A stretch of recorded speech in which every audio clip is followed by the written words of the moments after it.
Hello everyone, कैसे हो आप सब लोग। आई होप कि आप सभी बहुत अच्छे होंगे। तो आज की वीडियो में हम लोग यहाँ पे बात करेंगे अपने पॉलीमर्स के बारे में, जो कि हमारे एनडीडीएस बी फार्मेसी 7 सेमेस्टर के यूनिट 1 का सेकंड एंड लास्ट पार्ट होने वाला है। तो इस वीडियो के बाद आप लोग की यूनिट 1 यहाँ पर कंप्लीट हो जाती है। इससे पहले हम लोगों ने यहाँ पर इसका part 1 controlled release drug delivery system को ऑलरेडी अपलोड किया हुआ है। तो अगर आपने नहीं देखा है तो पहले उसको देख लीजिएगा, तभी यहाँ पर इस लेक्चर को देखिएगा।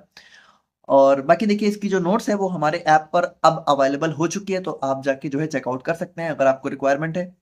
और बाकी आप लोग कॉपी और पेन लेके बैठ जाइए और हम लोग अपना आज का वीडियो स्टार्ट करते हैं।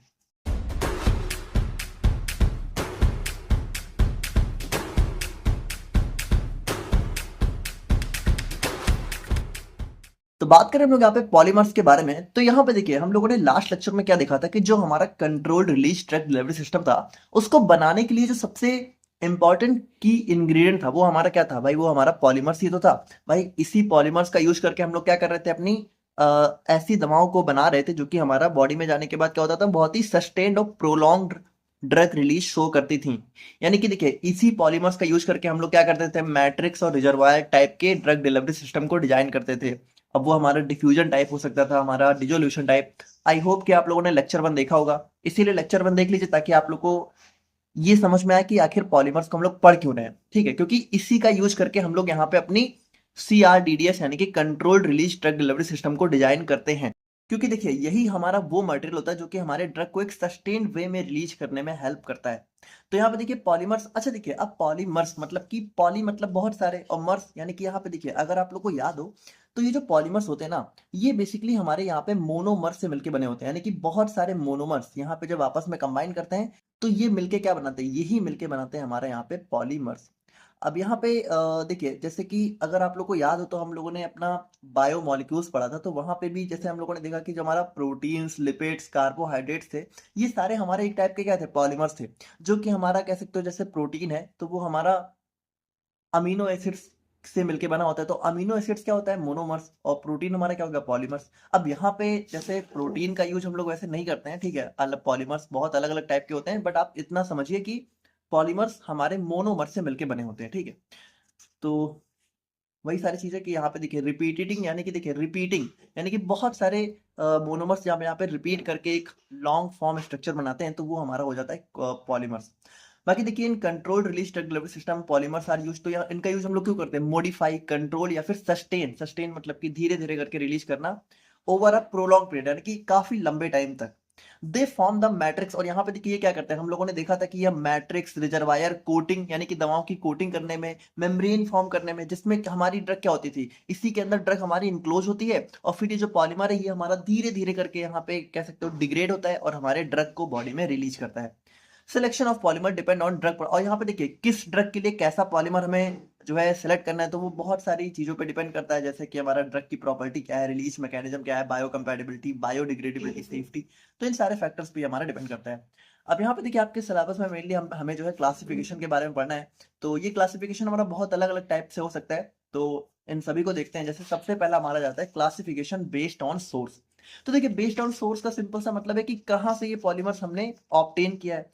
तो देखिए, अगर नेचुरल सोर्स से हम ऑब्टेन किया तो नेचुरल हो गया, सिंथेटिक यानी कि लैब वगैरह में सिंथेसाइज किया गया है, बनाया गया है, तो ये हमारा सिंथेटिक हो गया। अब नेचुरल में भी हमारा प्लांट से, प्लांट की बात करें तो हमारा स्टार्च, सेल्यूलोज, पेक्टिन, ठीक है, एल्जिनेट, ये सारे हमारे प्लांट डिराइव्ड पॉलीमर्स हो गए।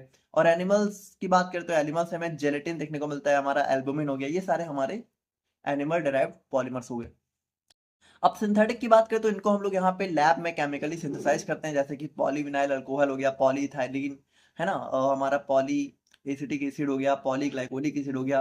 तो ये सारी चीजें हमारे यहाँ पे जो है सिंथेटिक पॉलीमर्स के अंदर आ जाती हैं। अब एक दो एग्जांपल आप लोग याद कर लीजिएगा, उतना बहुत है।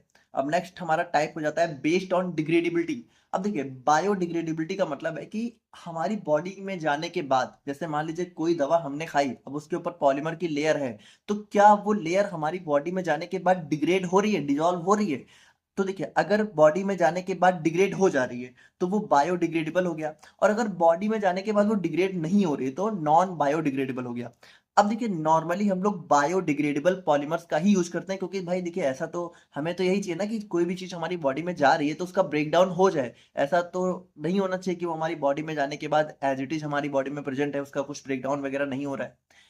तो बायोडिग्रेडेबल की बात करती है हमारा बॉडी के अंदर जो भी एंजाइम्स होते हैं या फिर हाइड्रोलिसिस यानी वाटर की प्रेजेंस में इसका ब्रेकडाउन वगैरह हो जाए, जैसे कि हमारा पॉलीएसिटिक एसिड हो गया, ठीक है, हमारा यहाँ पे पॉलीग्लाइकोलिक एसिड हो गया, तो यही सारी चीजें हमारा चाइटोसैन हो गया, एल्जीनेट हो गया, तो ये सारे हमारे बायोडिग्रेडेबल पॉलीमर्स होते हैं। और इनका यूज हम लोग इम्प्लांट्स, माइक्रोस्फेयर्स या फिर नैनो पार्टिकल्स। अब देखिए नैनो पार्टिकल्स, माइक्रोस्फेयर्स, इन सब में बहुत कंफ्यूज मत होइए, इन सभी को नेक्स्ट यूनिट पे हम लोग देखेंगे। बाकी इम्प्लांट्स वगैरह क्या होते हैं कि इम्प्लांट्स मतलब कि जैसे मान लीजिए बॉडी में सर्जरी किया हम लोगों ने छोटा सा, ठीक है, और वहां पे हमने अपने ड्रग को प्लेस कर दिया बॉडी के अंदर, तो वो इम्प्लांट हो गया। तो इन सब में हम लोग यहाँ पे इसका यूज करते हैं। और बाकी अगर हम लोग यहाँ पे बात करें नॉन बायोडिग्रेडेबल की, तो यहाँ पे देखिए ये हमारी बॉडी में जाने के बाद डिग्रेड नहीं होते हैं, और इनको रिमूव करने के लिए हमें मतलब सेल्फ रिमूवल करना पड़ सकता है, तो कभी कभी वो सर्जिकल भी हो सकता है। तो इनका यूज हम लोग थोड़ा सा अवॉइड ही करते हैं, जैसे कि इथाइल सेलुलोज, पॉलीथाइलिन हो गया। अब एप्लीकेशन की बात करें तो इसका यूज हम लोग जो है ट्रांसडर्मल पैचेस बनाने में करते हैं, ठीक है, जो मतलब कि हमारा इसमें हम लोग क्या करते हैं कि ट्रांसडर्मल रूट में हमारे जो पैचेस वगैरह हम लोग अप्लाई करते हैं उनमें हम लोग यहाँ पे इसका यूज कर सकते हैं, और रिजर्वायर सिस्टम्स वगैरह में। अब बेस्ड ऑन स्ट्रक्चर की बात करें तो यहाँ पे देखिए सिंपल सी बात है, लीनियर, ब्रांच्ड और क्रॉस लिंक, तीन टाइप के हमारे हो गए। लीनियर का देखिए सिंपल सा मतलब है कि इसमें हमारी मोनोमर यूनिट जो है end to end single chain में ज्वाइन होती है, जैसे कि हमारा लीनियर, सिंपल सा लीनियर पॉलीमर हो गया। ब्रांच पॉलीमर्स की बात करें तो लीनियर में ही हमारी कुछ साइड चेन्स अटैच होंगी, जैसे कि हमारा मान लीजिए लीनियर पॉलीमर है, अब इसमें कुछ साइड चेन्स अटैच हैं, ठीक है, तो ये हमारा ब्रांच हो गया। और क्रॉस लिंक का मतलब होगा कि ये जो चेन्स है ना, ये जो ब्रांच है, ये भी आपस में कनेक्टेड हो जाए, ठीक है, मतलब कि chains interconnected by covalent bonds forming the 3D network. तो इसमें हमारा एग्जांपल आप लोग एक दो याद कर लीजिएगा, उतना बहुत रहेगा। और उसके बाद हमारा नेक्स्ट आ जाता है बेस्ड ऑन पॉलीमराइजेशन। अब देखिए पॉलीमराइजेशन का मतलब है कि जैसे हमें पता है कि जो मोनोमर्स हैं वही मिलके पॉलीमर्स बनाते हैं, तो मोनोमर्स किस तरीके से मिलके पॉलीमर्स बनाए उसके बेसिस पे भी हमारा क्लासिफिकेशन हो सकता है। तो मान लीजिए जो मोनोमर्स हैं उनको डायरेक्टली, मतलब कि ऐसे डायरेक्टली उनको ज्वाइन कर दिया गया है, उनको बनाने में किसी भी टाइप का कह सकते हो कोई प्रोडक्ट यहाँ पे रिमूव नहीं हुआ, कोई बाई प्रोडक्ट बन के नहीं निकला, तो वो हमारा हो गया एडिशन पॉलीमर्स। एडिशन मतलब कि ऐसे समझिए कि सिंपल सा एक ये मोनोमर इसको हम लोगों ने जोड़ा और ये सिंपल सा ऐसा बन गया, ठीक है, तो ये हमारा एडिशन हो गया। और फिर नेक्स्ट हमारा कंडेंसेशन। अब देखिए कंडेंसेशन का मतलब है कि यहाँ पे जब हमारे मोनोमर्स अटैच हुए तो कुछ बाई प्रोडक्ट यहाँ पे रिलीज भी हुआ, ठीक है, एलिमिनेशन भी हुआ, जैसे कि हमारा वाटर का एलिमिनेशन हो सकता है। तो आप लोग को पता है केमिस्ट्री में हमारी जैसे जब रिएक्टेंट्स आपस में रिएक्ट करके प्रोडक्ट बनाते हैं तो कभी कभी वाटर का रिमूवल होता है, तो वही समझ लीजिए हमारा कंडेंसेशन में मान लीजिए दो मोनोमर्स या फिर बहुत सारे मोनोमर्स आपस में रिएक्ट किए और पॉलीमर्स बना, लेकिन कुछ वाटर के मॉलिक्यूल्स या फिर HCl या फिर कुछ भी ऐसा बाई प्रोडक्ट यहाँ पे एलिमिनेट हो गया, तो वो हमारा कंडेंसेशन पॉलीमर्स के अंदर आ जाते हैं। अब इसका एग्जांपल हमारा नायलॉन वगैरह हो गए। और फिर नेक्स्ट हमारा आता है based on interaction with water. अब देखिए based on interaction with water का मतलब है कि जैसे कि देखिए इसके अंदर हमारे दो टाइप आ गए, हाइड्रोफिलिक और हाइड्रोफोबिक। हाइड्रोफिलिक का मतलब है कि ये पॉलीमर्स क्या होते हैं कि इन पॉलीमर्स में वाटर के मॉलिक्यूल्स जब जाते हैं तो ये पॉलीमर्स उन वाटर मॉलिक्यूल्स को एब्जॉर्ब करके स्वेल हो जाता है। स्वेल मतलब कि जैसे आपको पता है स्वेलिंग वगैरह में क्या होता है, सूजन हो जाती है ना, तो थोड़ा सा जो हमारी स्किन है वो थोड़ा सा ऐसा स्वेल हो जाती है। तो उसी तरीके से पॉलीमर्स क्या होते हैं, जब ये थोड़ा सा मतलब हाइड्रोफिलिक पॉलीमर्स जब वाटर को एब्जॉर्ब करते हैं तो थोड़ा सा फूल जाते हैं, है ना, स्वेल हो जाते हैं और जेल फॉर्म कर लेते हैं। अब एग्जांपल की बात करें तो HPMC हो गया, हमारा कार्बोपॉल हो गया, पॉलीविनाइल अल्कोहल हो गया, तो ये सारे हमारे यहाँ पे हाइड्रोफिलिक पॉलीमर्स हो गए। और एप्लीकेशन की बात करें तो इनका यूज हम लोग यहाँ पे मैट्रिक्स, टैबलेट्स और म्यूको एडहेसिव। अब म्यूको एडहेसिव हमें जो है नेक्स्ट यूनिट में पढ़ना है, बट सिंपली आप लोग समझो कि ये हमारी ऐसे सिस्टम्स होते हैं जो कि हमारे स्किन की म्यूकस लेयर में जाके अटैच हो जाते हैं, है ना। हाइड्रोफोबिक की बात करें तो यहाँ पे देखिए ये हमारे वाटर को थोड़ा मतलब कह सकते हो रिपेल करते हैं और यहाँ पे स्वेल नहीं होते हैं और थोड़ा सा स्लो ड्रग रिलीज प्रोवाइड करते हैं। अब एग्जांपल की बात करें तो हमारा इथाइल सेलुलोज हो गया, पॉलीसाइरीन हो गया। एप्लीकेशन की बात करें तो कोटिंग मटेरियल, रिजर्वायर सिस्टम, इन सबको बनाने में हम लोग यहाँ पे इसका यूज करते हैं। तो देखिए ये सारे हमारे हो गए टाइप्स ऑफ पॉलीमर्स, और अब हम लोग यहाँ पे बात करें अपने प्रॉपर्टीज ऑफ पॉलीमर्स के बारे में, यानी कि अगर हम लोग किसी पॉलीमर्स को controlled release drug delivery system बनाने में यूज कर रहे हैं तो उसकी क्या क्या प्रॉपर्टी होनी चाहिए। तो सबसे पहली बात वो हमारा बायो कंपैटिबल होना चाहिए, यानी कि देखिए हमारी बॉडी में जाने के बाद ऐसा नहीं होना चाहिए कि वो कोई टॉक्सिक रिएक्शन कर रहा है, वो सेफ होना चाहिए। बायोडिग्रेडेबल होना चाहिए, हमारी बॉडी के बाद नेचुरली जो है हमारी बॉडी के अंदर जो भी एंजाइम्स वगैरह प्रेजेंट है उनसे ब्रेक डाउन हो जाए। कंट्रोल्ड ड्रग रिलीज प्रोवाइड करे, भाई सिंपल सी बात है, हम लोग इसीलिए तो इसका यूज ही कर रहे हैं। ड्रग प्रोडक्शन, और यहाँ पे देखिए भाई, अगर मान लीजिए कि जो हमारे ड्रग है वो सेंसिटिव है तो उसको प्रोडक्शन भी जो है प्रोवाइड करने का काम करना चाहिए हमारे पॉलीमर को। मैकेनिकल स्ट्रेंथ की बात करें तो हमारे ड्रग के स्ट्रक्चर को मेंटेन रखना चाहिए जब तक कि हम लोग यहाँ पे उसको अपनी बॉडी के अंदर कंज्यूम नहीं कर रहे हैं, एडमिनिस्टर नहीं कर रहे हैं।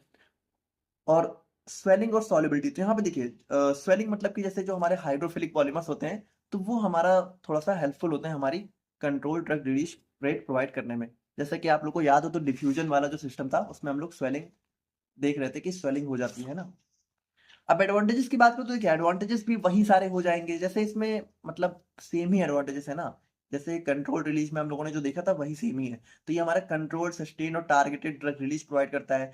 पेशेंट कंप्लायंस को इंप्रूव करता है, क्योंकि देखिए भाई पॉलीमर्स का यूज करके हम लोग ऐसी दवाएं बनाते हैं जो कि एक बार लेने पे पूरे दिन या फिर एक दो दिन तक अपना इफेक्ट शो करती हैं, तो पेशेंट को बार बार दवा नहीं लेनी पड़ती है। ड्रग को यहाँ पे डिग्रेडेशन से बचाती है ना। पॉलीमर हमारा प्रोडक्शन भी प्रोवाइड करता है। साइड इफेक्ट को अवॉइड करता है ड्रग लेवल फ्लक्चुएशन से, क्योंकि देखिए भाई ड्रग को एक कांस्टेंट रेट से रिलीज करने का काम होता है पॉलीमर्स का। तो जब कांस्टेंट रेट से रिलीज होंगी तो ऐसा नहीं होगा कि ड्रग ज्यादा रिलीज हो गई तो साइड इफेक्ट भी नहीं होगा। और ड्रग डिजाइन फ्लेक्सिबिलिटी, तो हम लोग यहाँ पे इसको मैट्रिक्स, रिजर्वायर, बहुत सारे अलग अलग नैनो पार्टिकल्स, माइक्रोस्फीयर्स, इन सभी को हम लोग नेक्स्ट यूनिट में देखेंगे। इन सब की तरफ हम लोग यहाँ पे ड्रग को डिजाइन कर सकते हैं। अब एप्लीकेशन की बात करें तो थोड़ा सा यहाँ पे देखिएगा, जैसे कि हमारा सबसे पहली बात तो मैट्रिक्स, हम लोगों ने देखा था कि मैट्रिक्स सिस्टम हम लोग यहाँ पे बनाते हैं जो कि हमारा सस्टेन रिलीज प्रोवाइड करता है। फिर हमारा कोटिंग एजेंट, तो यहाँ पे देखिए ये हमारा जो है टैबलेट को कोट करने में, जैसे कि हमारी जो भी ड्रग है ठीक है उसके ऊपर क्या होता है पॉलीमर्स की तो कोटिंग हम लोग करके रखते हैं। माइक्रोस्फेयर, तो यहाँ पे देखिए अब ये माइक्रोस्फेयर या फिर नैनो पार्टिकल्स क्या है, ऐसा समझिए कि मान लीजिए ये हमारी कोई ड्रग है ठीक है। तो अब इस ड्रग को मान लीजिए किसी पार्टिकुलर जगह में पहुंचाना है, सारे बॉडी बॉडी के हार्मफुल इन्वायरमेंट से प्रोवाइड करके हमें किसी पार्टिकुलर जगह पहुंचाना है। तो हम लोग इसके ऊपर एक ऐसी कोटिंग कर देंगे जो कि हमारा स्टमक के, कह सकते हो पीएच से, स्टमक का जो भी एसिड है उन सबसे बचा के हमारा टारगेटेड और कंट्रोल ड्रग डिलीवरी प्रोवाइड करेगा। इम्प्लांट्स की बात करें तो इम्प्लांट्स मतलब वही है कि मान लीजिए कि हमें बॉडी में जो है किसी जगह जो है थोड़ा सा सर्जरी करके और हमारे ड्रग को प्लेस कर दिया। अब हालांकि ये सारी चीजें थोड़ा सा पेशेंट के कंप्लायंस में नहीं आ पाती हैं। और ट्रांसडर्मल पैचेस, तो यहाँ पे देखिए ट्रांसडर्मल पैचेस मतलब कि जो हम लोग पैच कभी कभी अप्लाई करते हैं है ना, हैंड्सअप्लास्ट वगैरह जो होता है वो थोड़ा हमारा इसी के अंदर आ जाता है। और ऑक्यूलर इंसल्ट, तो यहाँ पे देखिए polymer drug delivery slows when placed in the eye, तो यहाँ पे मान लीजिए आई में भी हमें कोई ऐसी दवा देनी है जो कि एक स्लो रिलीज प्रोवाइड करे, तो वहां पे भी हम लोग जो है पॉलीमर्स की कोट करके अपनी आंखों में दवा अप्लाई कर सकते हैं। और म्यूको एडहेसिव, तो म्यूको एडहेसिव मतलब कि हमारा, इसको आप लोग को नेक्स्ट यूनिट में पढ़ना है, बाकी आप लोग सिंपली समझो कि इसमें भी हम लोग ऐसी दवा बनाते हैं जो कि हमारा म्यूकस में जाके अटैच हो जाती है। तो ये हमारा हो गया एप्लीकेशन ऑफ पॉलीमर्स। और यहाँ पे देखिए आप लोग की यूनिट 1 कंप्लीट होती है, इसकी नोट्स आप लोग को हमारे ऐप पर देखने को मिल जाएगी। और यूनिट 2 के लेक्चर्स भी आप लोग को मिलना स्टार्ट हो जाएंगे। यूनिट 2 ऑलमोस्ट कंप्लीट है, थोड़ी सी बची हुई है इसलिए अभी यूनिट 1 नहीं मिलेगी। यूनिट 2 की नोट्स थोड़ा सा एक दो दिन और लगेंगे, बट लेक्चर्स जल्दी आप लोग को मिल जाएंगे। बाकी मिलते हैं हम लोग यहाँ नेक्स्ट वीडियो में, तब तक के लिए थैंक यू सो मच।